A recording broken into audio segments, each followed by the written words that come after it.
Hello everyone, mentor 365 channel में आपका स्वागत है। मैं सौरभ यादव आज आपके सामने डिस्कस करने वाला हूँ running related doubt.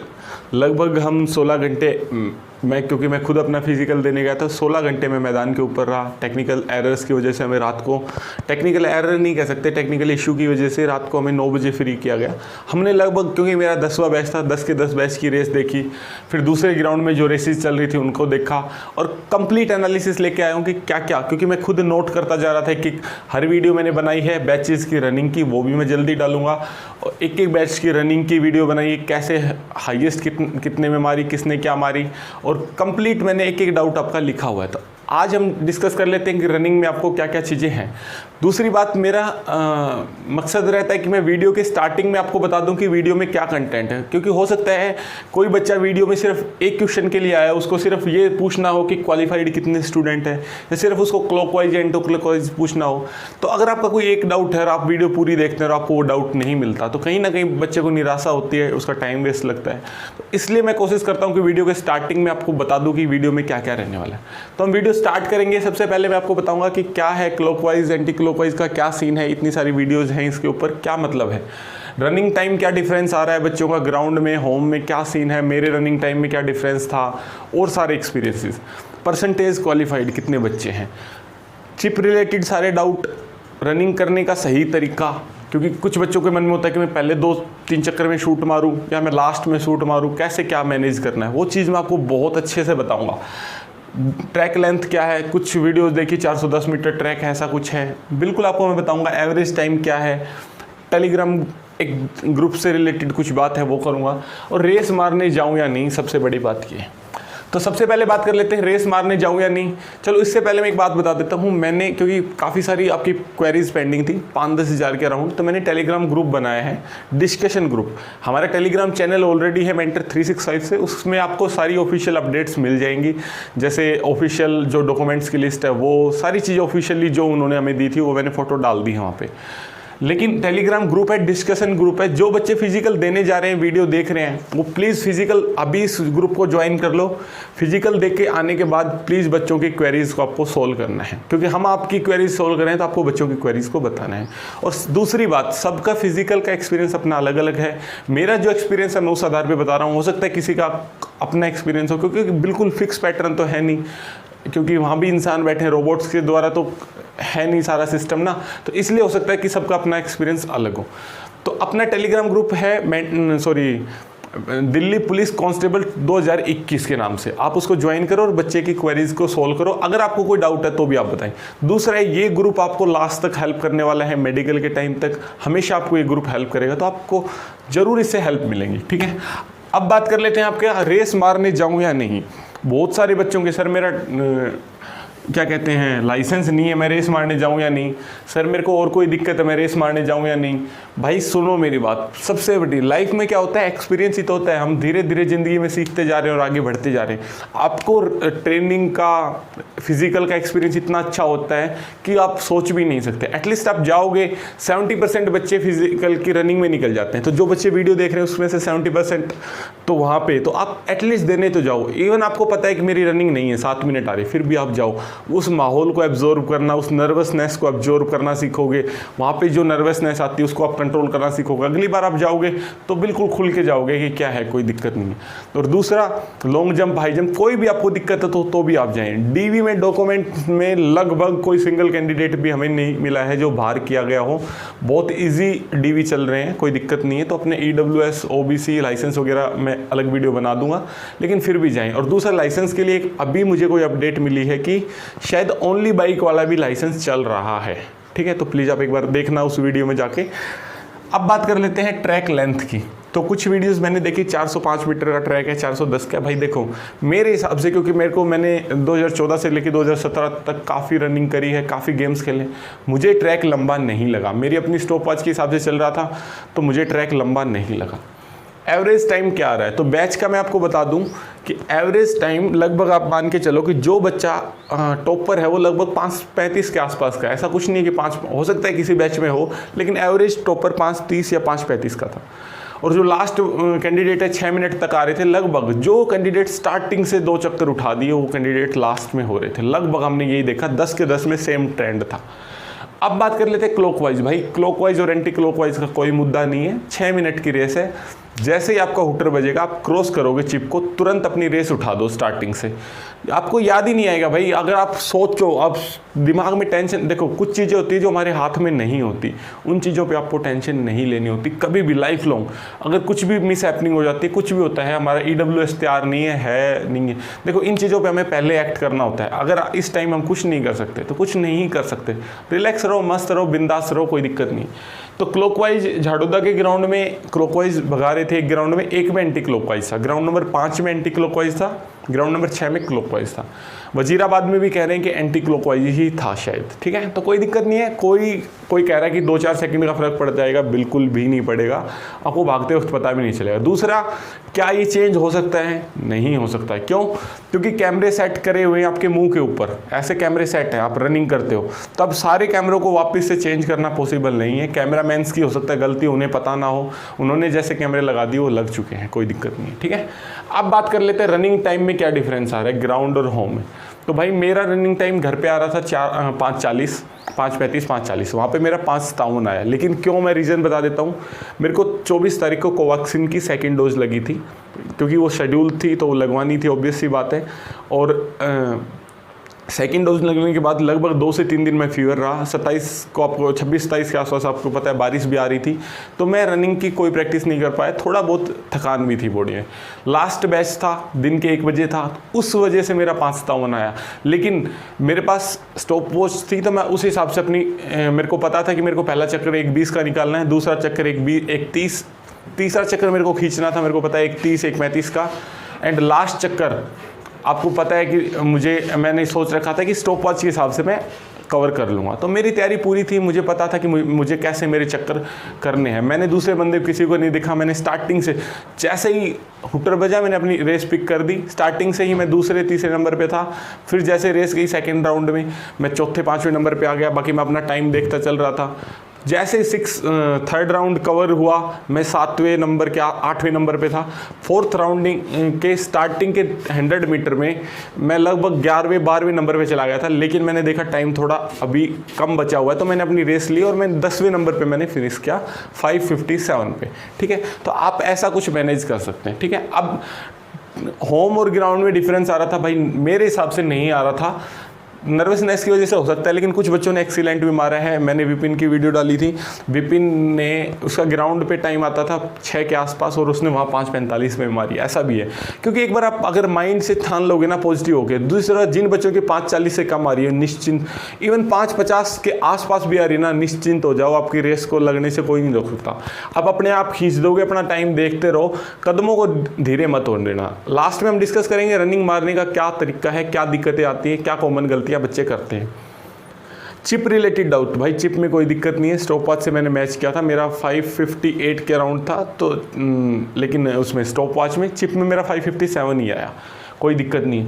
Percentage qualified students, तो इसकी मैं बात कर लेता हूँ। सबसे ज़्यादा लगभग हर बैच में 500 बच्चे बुलाए जा रहे हैं, 50-50 बच्चों का ग्रुप है, तो 50 में से लगभग अटेंडेंस प्रेजेंट है 40 बच्चे, और 40 में से जो रेस मार रहे हैं, हमारे हुआ क्या था, जब रेस हमारी 8 बजे स्टार्ट हुई तो स्टार्टिंग के 4 बैच 10 बजे तक निकल गए थे। जो 8 से 10 के बीच में 4 बैच निकले, उनमें तो सिलेक्शन रेशियो था 18 से 20। दूसरा, जो बच्चे जिनकी रेस 5:50 से नीचे है ना, भाई आपकी रेस लग जाएगी, टेंशन मत लो। मेरी खुद की रेस 5:40 के आसपास थी, मेरी लग गई 5:57 में। टाइम का मैंने बिल्कुल पीक टाइम 1 बजे के आसपास बिल्कुल पीक होता है दोपहर का, मैंने उस टाइम रेस करी। तो मेरा पर्सनल एक्सपीरियंस, हाँ बिल्कुल गला सूखता है, 10 मिनट तो आपको बहुत दिक्कत आती है, बट मिट्टी नहीं है झाड़ोदा के ग्राउंड में, मिट्टी गले में नहीं घुस रही, कोई दिक्कत नहीं आई, ठीक है। अब बात हाइड्रेटेड रहे। दूसरी बात ना, सुबह से अपना थोड़ा थोड़ा पानी पीते रहें। जब आपका पता है कि मेरा बैच आने वाला है, उससे 1 घंटा पहले कम कर दें, बाकी उससे पहले आप अपना पानी प्रॉपर लेते रहें, कोई दिक्कत नहीं है, हाइड्रेटेड रहें फुली। अब बात कर लेते हैं, शुरू में 4 बैच 18 से 20 के निकले, फिर 10 के बाद, क्योंकि बच्चों ने खुद से थोड़ा हुआ सा भी बना लिया था, और हो सकता है क्योंकि देखो बैच में वेरी करता है, फिर उसके बाद 8 से 10 एवरेज थी, लास्ट से 8 से 12 कह सकते हैं, लास्ट के 6 बैचेस की ये एवरेज थी, ठीक है। परसेंटेज क्वालिफाई में आपको बता दूं 130 बच्चे थे, और 135 थे रेस के बाद, 135 बच्चे थे आउट ऑफ 500, जिसमें से 400 फिजिकल देने आए थे। तो आप ये मान के चलो कि 135 में से मतलब आपका कहीं ना कहीं 25% है ना, 25% के अराउंड आपका 27% के अराउंड आप लेके चल सकते हैं। तो 27% बच्चे फिजिकल कर पा रहे हैं, रेस कर पा रहे हैं, सॉरी फिजिकल लगभग 25 पे आ जाएगा। और फिर उसके बाद अगर आपका कट ऑफ से 1-2 नंबर है तो भी आप रेस देने ज़रूर जाएं। अब बात कर लेते हैं आपको रेस उठानी कैसे चाहिए। और ये चीज़ मैंने 10 के 10 बैच को एनालिसिस करने के बाद बताई है कि जिस भी बच्चे ने स्टार्टिंग के, जिसकी कितनी भी बढ़िया रेस है कोई दिक्कत नहीं, किसी की कमज़ोर है, वो सोच रहा है मैं लास्ट में पूरी नहीं कर पाऊंगा, वो नहीं है। क्योंकि आपको पता है डू एंड डाई है, आप पहले 2 अपने राउंड अच्छे से उठा दो। क्योंकि हमने ऐसा भी देखा, एक बच्चे ने 1-5 में मार दिया था पहला, 1-6 में मार दिया था पहला राउंड, उसकी वीडियो मैं अपलोड करूंगा। 1-6 में पहला राउंड मारने के बाद उसने दूसरा मार दिया और उसके कदम स्टार्टिंग से ऐसे दिख रहे थे कि भाई ये अब रुकेगा, अब रुकेगा, अब रुकेगा। दूसरा राउंड उसका 1:30 का आया, चौथा राउंड उसका 1:40 का आया, 5वां राउंड उसने जैसे तैसे करके खींच दिया और उसकी लास्ट में 5:58 पे लगी है। समझ सकते हैं आप, मतलब उसने खींचने का ये फ़ायदा मिला। और दूसरी बात, पहले और दूसरे राउंड को आप खींचोगे कोई दिक्कत नहीं आएगी। पहले राउंड जैसे आपका ख़त्म होगा आपको थोड़ा सा सांस एकदम ना फटे ऐसा लगेगा, लेकिन आपको रुकना नहीं है।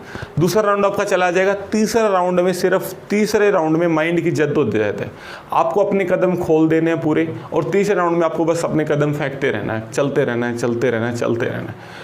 तीसरे और 4th राउंड में यही करना है। 4th राउंड के आधे तक आपको अपने कदम चलाते रहना, चलाते रहना है। जैसे लास्ट में बचे ये सोच लो भाई अब कुछ नहीं है। भाई एक और बात बता देता हूँ, सबसे बड़ी, सबसे महत्वपूर्ण आपको बात बता देता हूँ। 18 से 20 बच्चे सेलेक्ट हुए थे। एक सेकंड में रब कर लेता हूँ इसको।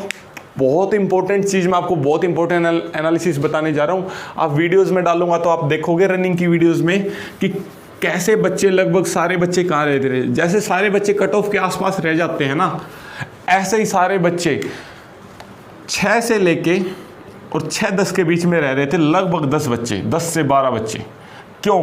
क्योंकि एक तो टाइम नहीं बताया जा रहा था, वहाँ पे ग्राउंड पे टाइम अनाउंस नहीं हो रहा था, तो बच्चों को पता ही नहीं था। कुछ बच्चे तो ऐसे थे जिनको, जो 550 पे सिर्फ 50 मीटर दूर थे और वो धीरे करके, क्यों? उनको लगा यार हम तो पहुँच गए, हम तो 7वें 8वें नंबर पे। ऐसा नहीं है, अपनी स्टॉप वॉच यूज करें। लगभग ये बच्चे मैं गारंटी से कह दे सकता हूँ, अगर इनके पास स्टॉप वॉच होती तो ये क्लियर कर सकते थे। तो अपनी स्टॉप वॉच जरूर लेके जाएं, ठीक है। ऐसा ही हमारे बैच में भी हुआ, लगभग 6-7 बच्चों का ग्रुप लास्ट में रह गया। आपको कोशिश करनी है कि ग्रुप के कदम नहीं पकड़ने हैं, धीरे धीरे आपको कोशिश करनी है कि धीरे धीरे आगे की तरफ ही बढ़ना है। अपनी स्पीड को पेसअप करना है और अपने हिसाब से चलना है, ठीक है। और प्लीज़ आप एक बार, और दूसरा आपका फिजिकल से 2-3 दिन पहले आप ज़्यादा रेस ना मारें। और आपका जब आपको बोला जाए कि हाँ ठीक है, चेस्ट नंबर देने के बाद ठीक है 5-7 मिनट के बाद अब स्टार्ट होने वाला है फिजिकल, अपना प्रैक्टिस कर सकते हो, वार्म अप कर सकते हो, तब आप अपना कुछ मूव वगैरह आपको कुछ यूज करना है तो उस टाइम करें, क्योंकि पहले सुबह से आपको नहीं पता होता तो साइड इफेक्ट हो सकते हैं, ठीक है। तो बाकी आपको कोई भी दिक्कत है आप मुझे मैसेज कर सकते हैं। ट्रैक लेंथ 400 मीटर की था भाई, देखो सबका एनालिसिस अपना अपना हो सकता है, कोई भी बच्चा गलत नहीं होता, सबका अपना एनालिसिस होता है। हो सकता है यार मेरी रेस ना लगती, मुझे लगता है यार मेरी तो 1600 मीटर हमेशा लग जाती है, आज क्यों नहीं लगी 5 सेकंड से। तो काफ़ी चीज़ें होती हैं, कोई एक आधी गलती होती है, छोटी मोटी ना, उसकी वजह से कोई दिक्कत नहीं है।